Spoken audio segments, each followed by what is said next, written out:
mukama mumuze ekyumule eky'emirembe omulimu gwe yagukola naye nina kyenjagala obatunuza mu mwenna buli akolera gavumenti ya NRM naddala ng'okolera Museveni. Be very careful. If you are not among Museveni's family, you are not safe. If you are not among Museveni's family, you are not safe. Go slow. Ngenda bazanyira katambi kano mbannyonnyole omusajja ono obulumi abujja luddawa. Regulate going to Museveni. The mistake I made in my blunder, the biggest blunder I have made in my life was to join the Museveni's government. I see. And the best decision I've made, I was a very powerful rich man. I hate you more than hate his children. I killed my political career by joining Museveni. But I made the best decision not to accept Museveni's humiliation. I see. Tata foyo obulimu bwe yayayogeza obadde tobumanyi kambuko nnyonnyole. Nabyogerako dda ndowooza emyaka 3 emabega. Kambuko nnyonnyole obulimu bwe yali ayogeza.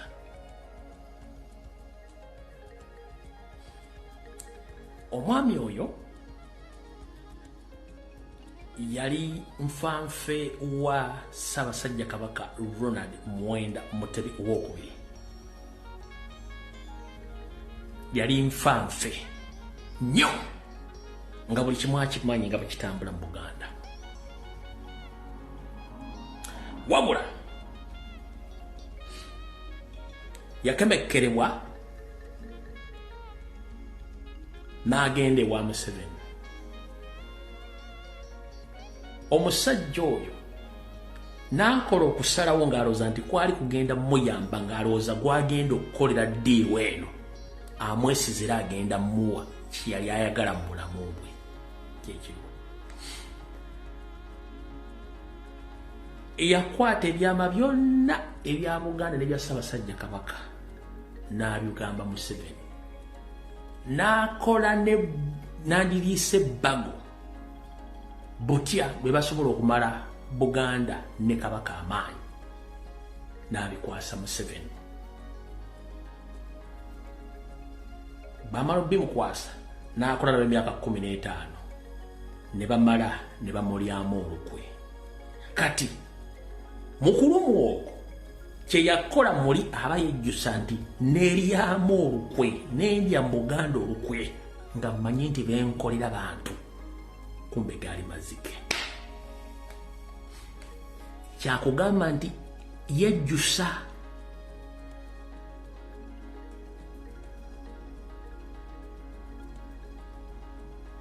Omanyi muwulira vidiyo ezimu nga temumaze kutegeera omusajja ono lwaki yakambuwala.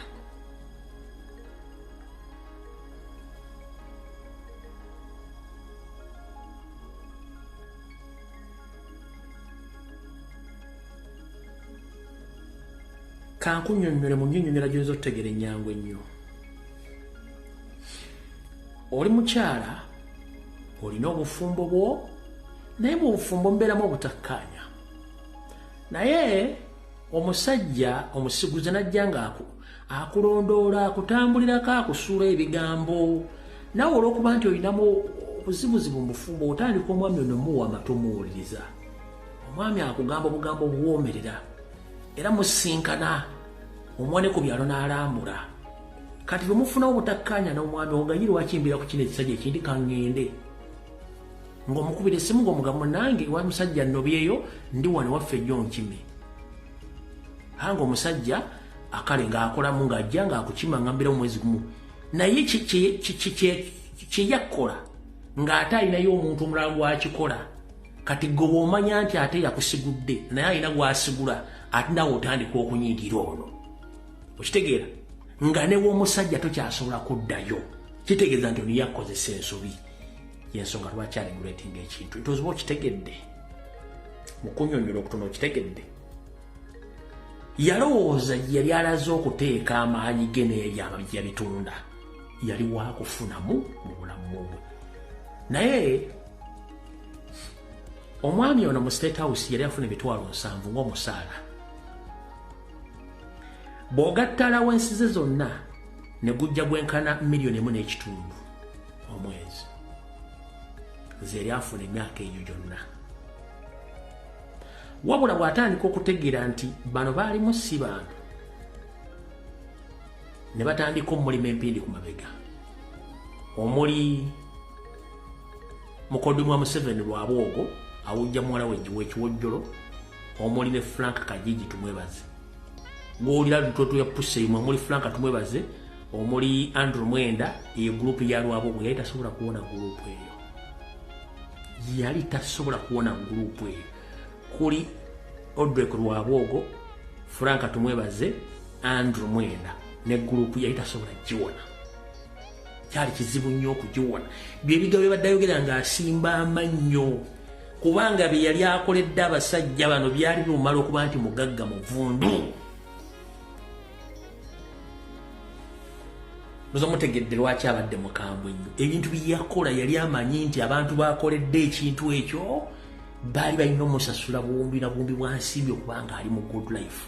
Wabula baatandika omusenza oluti nga tebakyamulamu value. Nga wakulembeddwa Andrew Mwenda, Frank Kajiji tumwebaze ne Odrek Lwabwogo. Kyensonga lwaki abadde mukambwe nnyo ku basajja abo bamulemesa. Naye nga weewuunye n'ekirala mu State House eyo ejjoogo ly'abasajja bano, omusajja yali afuna emitwalo 7 per month, bw'ogatta allowance ye naweza 1.5, naye nga ye senior. Naye nga eriyo bajjunior bano bagamba n'ogwo nga bafuna $4,500,000.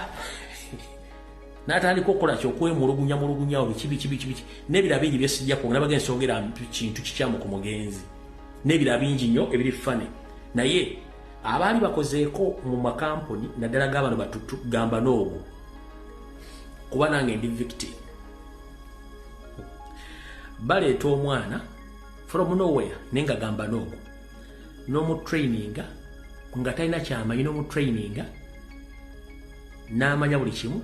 The end of the month gwe ng'oyinza okuba ofuna $1 million n'olaba ku pevocha ye ng'afuna $4,000,000 nga g'ofuna emitwalo 8 bakakadde. N'owulira ng'ofa nga gwe senior ne junior ng'afuna $1,000,000 nga g'ofuna kakadde. Gwe omutraininze olw'okuba nti gamba n'ogwo n'afuna more money than you. Lwaki tomera kasajja n'oyomba? Eri akoze mu kampuni zino nga zabagamba n'ogwo boli mu state boli mu kiwo, njagala wandiko wano nti information tojina ko message enjoge tojina ko information. Njagala wandike wano. Saagala kukola nnyo conversation nga njogera ku social media nga si conversing nammwe. Njagala omuntu agenda ekintu kyenjogedde nti kikyamu. Comment ziba 3 oba 5 okufuna confirmation ku kintu kyenjogedde.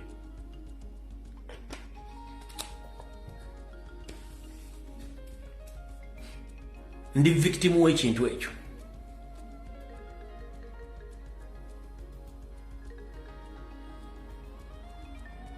Ono omuwuuno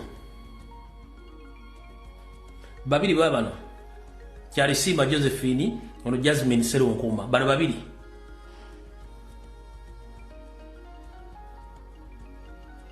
nakyazi Pauli ne wuuyo Perula wuuyo naye akugambye nono una Anita Mugisha victim,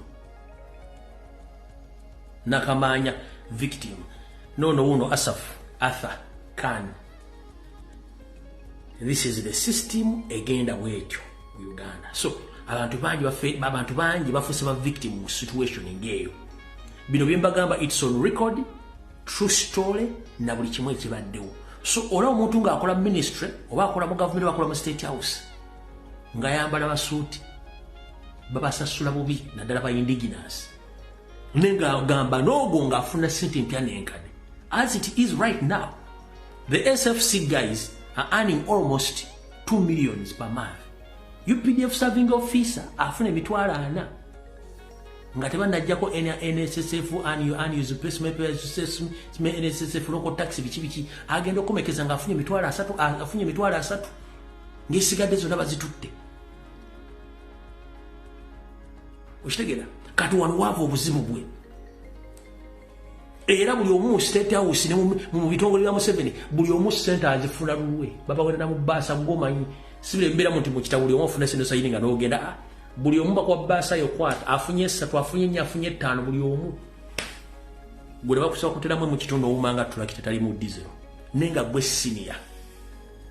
Tewali kirumanga junior gw'otendese kujja n'afuna ssente nnyingi okusinga gwe nga gwe senior kiruma ekintu ekyo. So kati omusajja ono kyekintu kye baamukola ne bamugobesa ku mulimu naye ate mu kugobesa ku mulimu abaagala okumanya omusajja ono yaani. Kambazanyiro ka video ka dakiika mukaaga ndasanyako eddakiika 2 otegere nti ekituufu kiri nti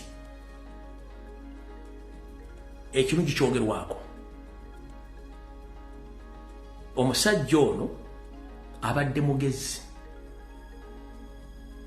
abadde asanyusa abantu, abadde anyiiza abantu, nga naawe atamwagala ayina ekintu kyayogera n'osanyuka. Wenjagala otunulye ekifaananyi ekyo nti naabadde tamwagala ng'omanyi nti wa NRM era ebintu byayogera nga bituufu ne bikusanyusa. Omwami ono bw'ati bwe yali afaanana era bwe yali ayogera nga Museveni amugamba direct.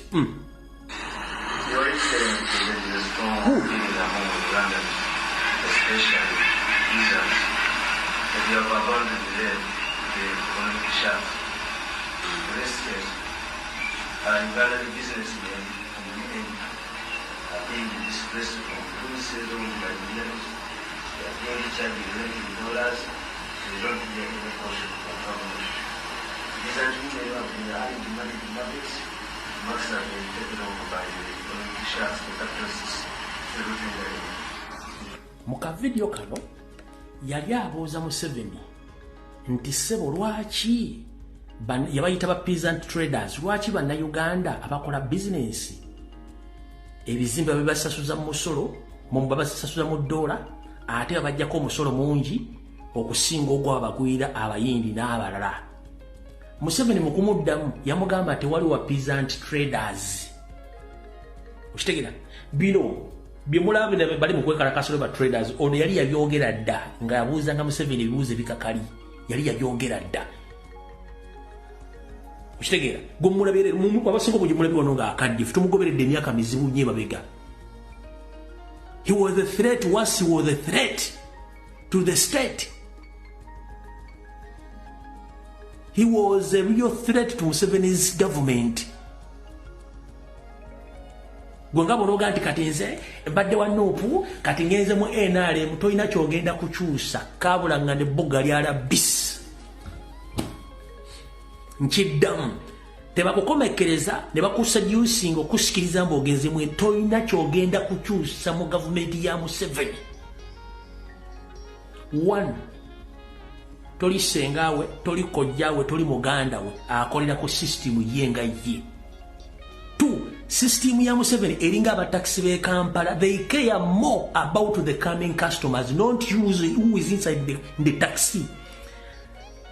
Oyinza okulinya taxi ng'olibye tyogenda ku mulimu, taxi netambula kwa neyimirira, owa taxi asobola n'okulonda omuntu ali mu meters bina mugamba wayogenda n'agisimba n'ateeka n'okugulu mu ddinisa bwati ne balinda mu meters neggwe ng'obudde bukkutte. Kati gavumenti ya Museveni eringa taxi ze Kampala, they care more about the coming what? Customers, not you who's already in the what? In the taxi. So, yes, the moment you reach in, you are nothing, you can't decide anything and you can't change anything.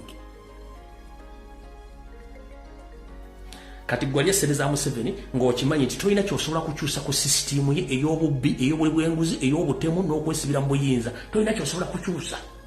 Wadde okwogera nti amatala ga traffic galina kulaga green n'engenda red n'ennyimirira. Yo gavumenti ya Museveni red means go. Yesobola kulaga traffic. Emotoka zira traffic ebitala biraga red wa traffic n'agamba ya endelee agenda. Iyo gavumenti ya Museveni okitegedde. Kati wano nga nfundikira wenjagala ofujjukula obwongo.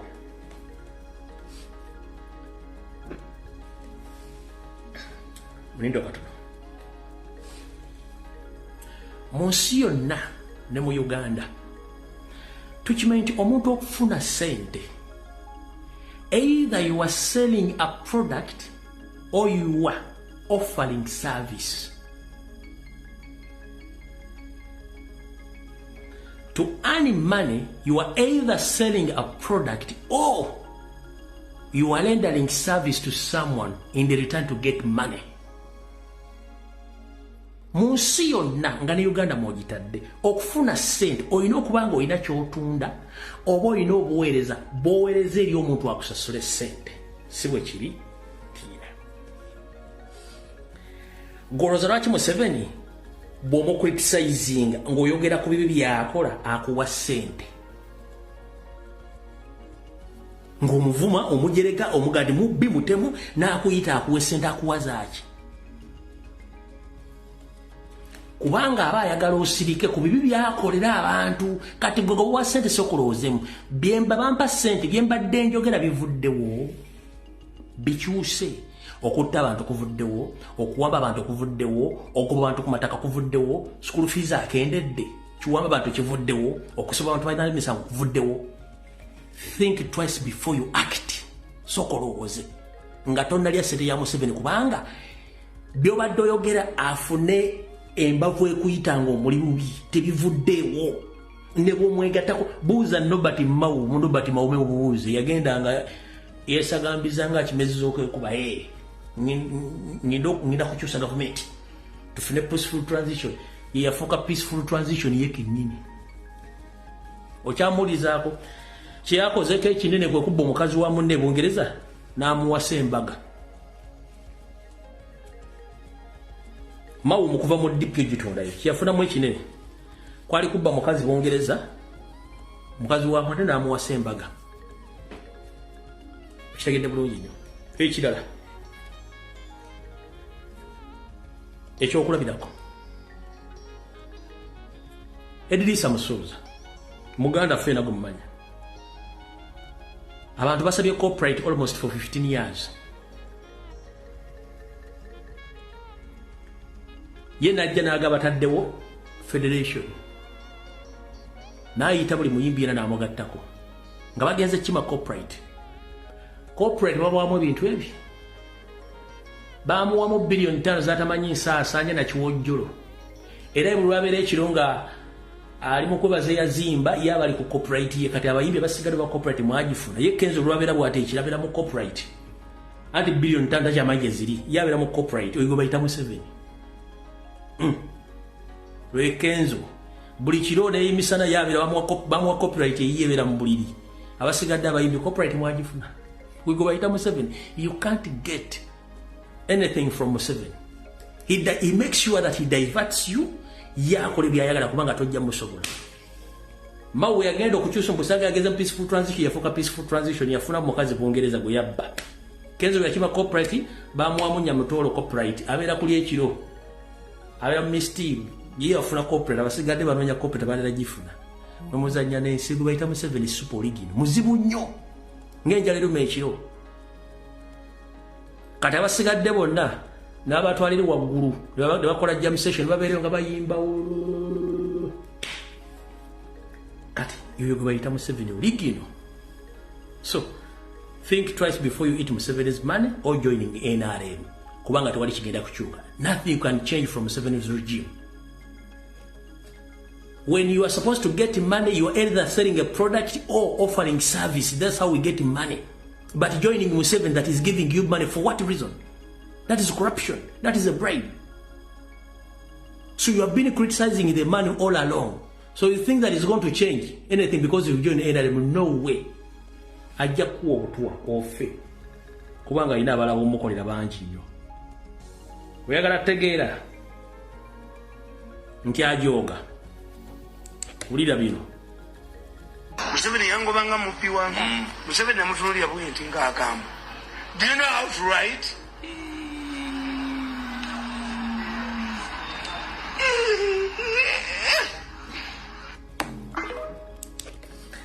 One bali bamuleeta yamufuula omunnamawulire we omukulu asinga mu bamawulire. Wabula bali yamugobanga anyize yamugamba omanyi okuwandiika. Kyokka ono munnamawulire gagamba nti omanyi okuwandiika nga yali awandiika obutabu bwe n'amawulire yamubuuza do you know how to write? Olwakugoba nkakuddiremu otegeere gwe atanagenda mu NRM. Wulira Museveni yangobanga mupi wange. Museveni namutunuulira bwenti ng'agamba. Do you know how to write?